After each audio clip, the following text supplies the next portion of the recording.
अपना radio 96.9 FM.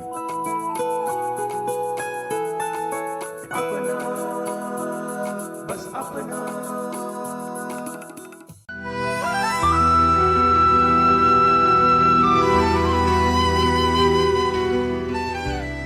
योग भगाए रोग, हाँ जी योग भगाए रोग, बिना दवा करे निरोग, बिना दवा करे निरोग, नहीं भूलना ये प्रयोग। जिसने योग को अपनाया है निरोगी तन पाया है।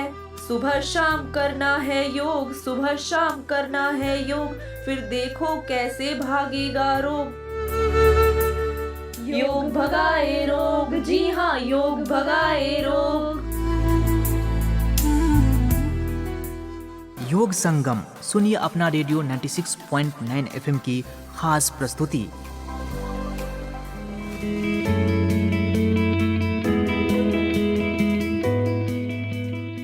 दोस्तों नमस्कार, आप सुन रहे हैं अपना रेडियो 96.9 एफएम और मैं हूं उदय शर्मा। श्रोताओं, अब समय हो गया है हमारे खास कार्यक्रम योग भगाए रोग का। आप जानती हैं दोस्तों कि योग भगाए रोग में हम हर अंक में बात कर रहे हैं अलग अलग रोगों के बारे में और उन रोगों को कैसे योग के जरिए भगा सकते हैं, उन योगासनों के बारे में भी चर्चा करते हैं। और ये सब बातें हम स्वयं सुनते हैं योग करने वाले योग साधकों से।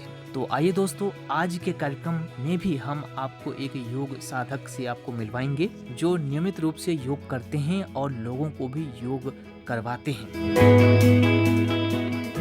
आज हम आपको मिलवा रहे हैं मोहनलाल शर्मा जी से, जो भारतीय योग संस्थान में संगठन मंत्री हैं। तो आइए इनसे करते हैं बातचीत और योग भगाए रोग को लेकर चर्चा को आरंभ करते हैं।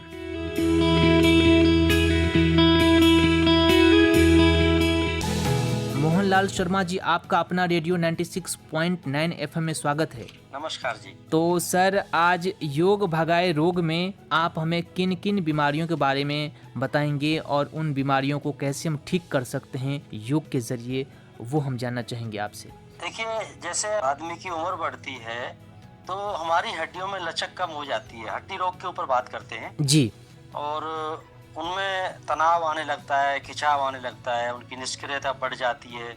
जब हम योगाभ्यास करते हैं तो उनको हम लचीली बन जाती हैं और लचीले बनने से जैसे हमारी हड्डियां लचीली होंगी तो हमारे कार्य करने की क्षमता बढ़ेगी, हम अपना ऑफिस का काम अच्छी तरह से कर सकेंगे। इसके लिए हमारे भोजन की भी हमें सुपाच्य भोजन हमारा होना चाहिए जी। हड्डियों में स्वास्थ्य बिगड़ने लगता है अगर हमारा भोजन सही नहीं है, तो हमारा दिनचर्या सही नहीं है, तो हम योग नहीं कर पा रहे हैं या हम अपनी तरफ ध्यान नहीं दे रहे हैं योग की तरफ। जब हम योग करना शुरू करते हैं तो हमारी ये सब हड्डियां लचीली बन जाती हैं और हमारा जब हड्डियां लचीली बनती है, हमारे शरीर में जब खिंचाव आता है। योग क्या है? योग तो एक जोड़ है, हमें वैसे ईश्वर से मिलाने का एक तरीका है जी। लेकिन हम आसन प्राणायाम को योग समझते हैं। वैसे आसन प्राणायाम, ध्यान, धारणा, समाधि, ये सब हमें जोड़ने का एक माध्यम है। हमारे शरीर में जब कोई प्रॉब्लम आती है तो उससे हमारा शरीर जो है, जब भी हम इसकी तरफ बढ़ना शुरू करते हैं जी, ऐसा कुछ नेचर है इंसान का। जी। तो मोहनलाल जी, आजकल जैसा कि हम सभी जानते हैं कि ये हड्डी की बीमारी परेशानी से जूझते, पहले हम लोग सुनते थे कि ये बुजुर्गों में ज्यादा होती थी, लेकिन अब तो युवाओं में, बच्चों में भी हड्डी रोग परेशानियां दिखने लगी हैं। तो अब तो वाकई इस तरह जो हड्डी रोग की जो समस्या है लोगों में ज्यादा है। तो ऐसे में आप कितना महत्वपूर्ण मानते हैं कि आज के समय में बच्चों को योग और योगासन करना चाहिए शुरू से ही? ये हमें जो है, जब हम इस तरह की प्रॉब्लम्स आने लगती हैं तो उससे पहले ही हमें सावधान हो जाना चाहिए जी। जब हम योग करेंगे, हम रोजाना का योगाभ्यास करेंगे, अपना प्रैक्टिस करेंगे, तो हमें ये बीमारियां आएंगी नहीं हमारे साथ जी। तो इसलिए हमें, अगर इस तरह की कोई प्रॉब्लम हमें आनी शुरू हो गई है तो हमें सावधान हो जाना चाहिए आगे के लिए कि हमें भाई आगे से अपने आप को स्वस्थ रखना है। क्योंकि ये जो ईश्वर ने हमें जो शरीर दिया है, ये हमारे को इसकी व्यवस्था को बनाने के लिए, इसको सही तरह से चलाने के लिए हमें, ये हमारी जिम्मेदारी बनती है जी।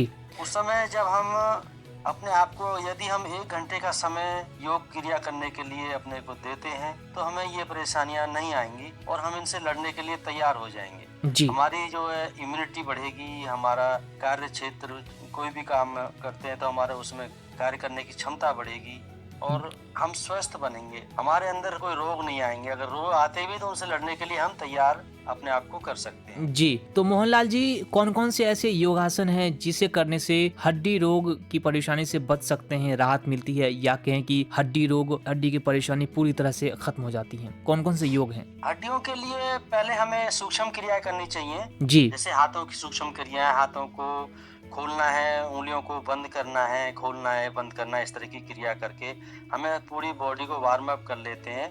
आसन करने से पहले थोड़ा हमें अपनी बॉडी को वार्म अप करना होता है जी ताकि हम उसके लिए हम प्रिपेयर हो जाए हमारी बॉडी। और अब इसमें हम जैसे आसन है, हमारे ताड़ासन है, ये सब बहुत लाभकारी आसन है। जी ये हमारे एड़ी के दर्द के लिए, टखने के दर्द के लिए, पिंडलियों के घुटने के लिए, सभी के लिए लाभकारी है। इससे हमारे लीवर, हमारी पैनक्रियास और किडनी, फेफड़े सभी पे उत्तम प्रभाव पड़ता है। बहुत सुंदर आसन है ये। बिना बीमारी के भी अगर हम इसको करते हैं तो भी हमें इससे बड़ा लाभ मिलता है। यानी कि अगर किसी को हड्डी की परेशानी है, घुटनों में, एड़ी में दर्द है, तो उन्हें ताड़ासन जरूर करना चाहिए। ताड़ासन करना चाहिए, पैरों की सूक्ष्म क्रिया करनी चाहिए और हाथों की भी सूक्ष्म क्रिया करनी चाहिए। हमें अपने आप को पहले तैयार करने के लिए हमें सूक्ष्म क्रियाएं जरूरी हैं जी और उनसे हमारा जो उंगलियों का कड़ापन है, हमारे जो रक्त का संचार है पूरे शरीर में होने शुरू हो जाता है। हमारी नस नाड़ियों में, सभी नस नाड़ियों में उसका प्रभाव आता है। जी सर, बहुत लोगों में ऑस्टियोपोरोसिस की भी समस्या रहती है, तो ऑस्टियोपोरोसिस को किस तरह से योग के जरिए या किस योगासन से हम ठीक कर सकते हैं? ऑस्टियोपोरोसिस के लिए हमारे, अब जैसे मैंने अभी बताया, ताड़ासन, कोण आसन है, जी भुजंग आसन है, सलव आसन है, पादोत्तान आसन है, जी पवन मुक्त आसन है, ये सब हमारे इसमें लाभकारी आसन है। हलासन हो गया। अगर ऑस्टियोपोरोसिस से हड्डी का रोग होता है तो उस समय ये हमारे बढ़ती हुई उम्र के साथ साथ में आता है ज्यादातर। जी सर। और हमारे शरीर में विटामिन डी और कैल्शियम की मात्रा कम होने लगती है। जी बिल्कुल। जब हम आसन और प्राणायाम करते हैं तो हमारे अंदर जब ये इस प्रॉब्लम्स को हम से बाहर आ सकते हैं। अब जैसे जो हड्डियों के जो रोग है उसमें हमें ज्यादातर आराम की जरूरत पड़ती है। जी जब हम हड्डियों, जैसे योग निद्रा है, योग निद्रा एक आसन भी है। योग निद्रा एक हमारे शरीर को, स्थूल शरीर को सूक्ष्म शरीर की तरफ ले जाता है। और इस अगर हम योग निद्रा करते हैं या शरीर को, तो हमारे शरीर में जो हड्डियों की जो हमारी जो कमजोरी है वो भी दूर होती है। हमारे अंदर हमारे फेफड़ों की कमजोरी भी दूर होती है। हमारे अंदर जो कैल्शियम की मात्रा जो नहीं है वो भी हमारे उसकी पूर्ति भी होती है। और विटामिन डी जैसे हमें धूप से ज्यादा मिलता है, 80% विटामिन डी हमें धूप से मिलता है।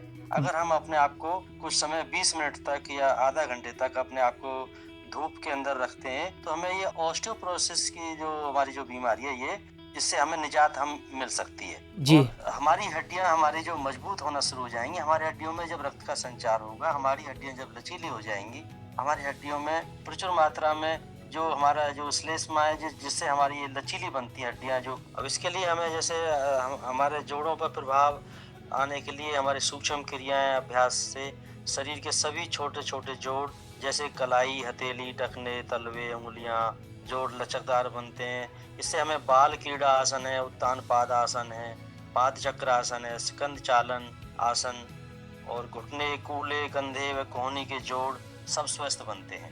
आसनों से सभी अस्थियां और संधियां स्वस्थ बनती हैं। जी। उनके मध्य में पाए जाने वाले तेलीय पदार्थ की गुणवत्ता व मात्रा में सुधार आता है, जिससे हमारे कहते हैं ना, हमारे घुटनों में ये ग्रीस कम हो गई है, जी लचक जी कम जी हो गई है, जी। तो वो तेलीय पदार्थ जो होता है उससे हमारे घुटने ये घिसते भी नहीं है, हमारी हड्डियां घिसती भी नहीं है। और जिनको जोड़ों में दर्द रहता है, यदि वे सूक्ष्म क्रियाएं इस तरह की करें, उनका अभ्यास करें, तो सहज रूप से वो दोष मुक्त हो सकते हैं। जी। तो क्या सर ये जो आसन करते हैं, इन आसनों को करने का कोई नियत समय है या कभी भी कर सकते हैं? इसे तो हमें सुबह सुबह ही करना चाहिए और खाली पेट करना चाहिए। जी। और अगर हमें सुबह सुबह नहीं हो पा रहा है तो हमारा खाना हमारे 4-5 घंटे के बाद में हमें इन्हें आसन को करना चाहिए, उससे पहले, क्योंकि हमारे शरीर से वो हो नहीं पाएंगे, क्योंकि हमारे शरीर में पहले ही खाना है। तो खाली पेट हमें ये करना चाहिए। जी। तो सर योग भगाए रोग के बारे में आप क्या कहना चाहेंगे? आप स्वयं क्योंकि योग करते हैं, तो आप जिस उम्र में हैं उस उम्र में बहुत से लोग बीमार रहते हैं, लेकिन आप एक स्वस्थ व्यक्ति, स्वस्थ जीवन शैली जी रहे हैं, तो ऐसे में योग का कितना महत्वपूर्ण योगदान है आपके जीवन में? देखिए साहब, जब हम योग करते हैं, एक तो योग से हमारे शरीर स्वस्थ रहता है, हमारी हड्डियां लचीली रहती हैं, हम गहरा श्वास भरते हैं। गहरा श्वास भरने से हमारे शरीर में प्राणों का संचार तेजी से होता है जी। ये जो हम वायु हम श्वास के द्वारा जो ले रहे हैं, ये हमारे शरीर में जाकर के प्राण शक्ति जाके बन जाती है। जी बिल्कुल। और जब हमारे शरीर में ये प्राण शक्ति तेजी से इसका प्रसार होगा, उसके साथ साथ में हमारे जो शरीर में जो नस नाड़ियों में जो टॉक्सिन्स हमारे वहाँ पर जमा हो रखे हैं, वो भी श्वास द्वारा बाहर निकल जाते हैं जी। और जब वो टॉक्सिन्स हमारे से बाहर निकल जाएंगे तो उनकी जगह पर हमारे शरीर में ऑक्सीजन की मात्रा, प्रचुर मात्रा हमारे शरीर में जाएगी। ऑक्सीजन की मात्रा जाने के बाद में हमारे शरीर में रक्त का संचार होगा और वो रक्त का संचार होने से हमारे सभी नस नाड़ियाँ, हमारी हड्डियाँ स्वस्थ बनेंगी और जब हमारी हड्डियाँ लचीली होंगी, हम स्वस्थ होंगी, तो हम जो है निरोगी बनेंगे, हमारे शरीर में कोई रोग नहीं रहेगा। जी, तो सर इसका मतलब ये है कि अगर बच्चा शुरू से ही अपने शरीर को फ्लेक्सिबल रखे, लचीला रखे, तो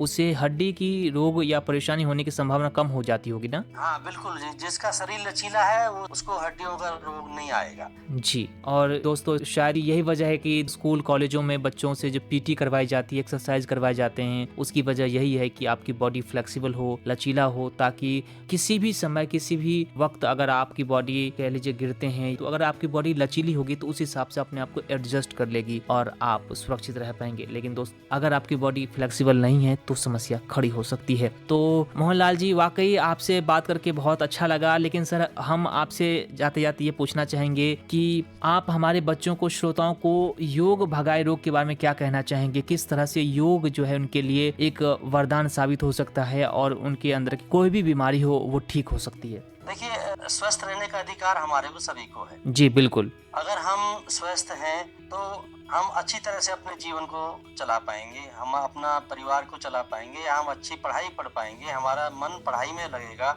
बच्चों के लिए भी, अगर हमारा बच्चे स्वस्थ हैं, अगर बच्चों को कोई परेशानी है तो हमारा ध्यान तो बीमारी की तरफ चलता रहेगा। बिल्कुल। हमें अपने आप को स्वस्थ रखना है, कुछ देर हमें अपने आप को योगाभ्यास करना है, व्यायाम करना है। अगर हम क्रिया अपने लिए करते हैं, हमारे शरीर में रोग हमारे से दूर रहेंगे। जी। अब जैसे हमारी जो इम्यूनिटी पावर है वो बढ़ती है, हमारी योग करने से हमारी जो सहन शक्ति है वो बढ़ती है। जब हमारी सहन शक्ति होगी तो हम रोगों से लड़ने के लिए तैयार रहेंगे और तभी हम उनसे लड़ पाएंगे। जी। क्योंकि अगर जब हमारे शरीर में सहन शक्ति नहीं है, क्षमता नहीं है उनसे लड़ने के लिए, तो रोग हमारे ऊपर हावी हो जाएंगे और उनको हमें हावी ना होने देना, उसके लिए हमें अपनी शक्ति को बढ़ाना है, अपनी सहन शक्ति को बढ़ाना है, जो कि एक योग के माध्यम से ही हमारे को मिल पाएगी। जी। जैसे अभी कोरोना की बीमारी अभी चल रही थी कुछ समय पहले, हमारे यहाँ पर सभी जगह पूरे विश्व में ये बीमारी आई थी, तो जो लोग योग कर रहे थे उनको परेशानियां आई, लेकिन वो चली गई और उन्होंने उसको अच्छी तरह से झेल लिया, क्योंकि उनके अंदर सहन शक्ति थी। और जो लोग योग नहीं करते थे वो बीमार पड़ गए और वो जो है झेल नहीं पाए, तो उनको अपने शरीर से अपना हाथ धोना पड़ा। जी।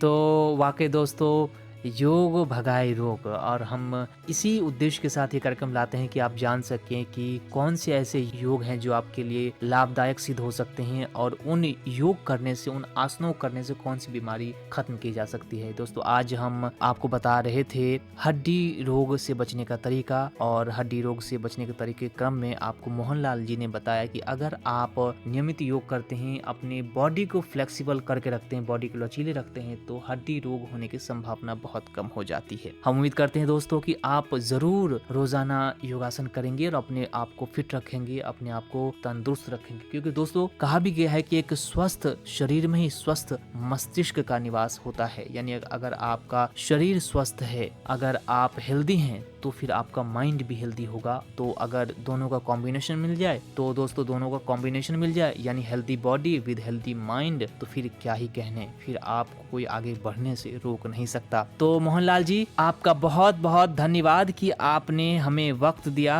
अपना रेडियो 96.9 FM पर इतनी महत्वपूर्ण जानकारियां आपने दी, आपने अपना अनुभव भी साझा किया, तो इसके लिए सर बहुत बहुत धन्यवाद।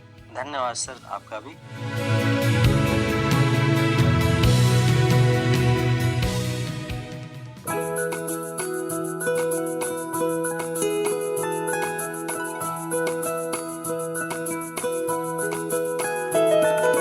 मेरी ख्वाहिशें, मेरे अरमान, मेरा बस यही सपना, जिंदगी में हर कोई समझे हम सफर मुझे अपना, अपना बस अपना।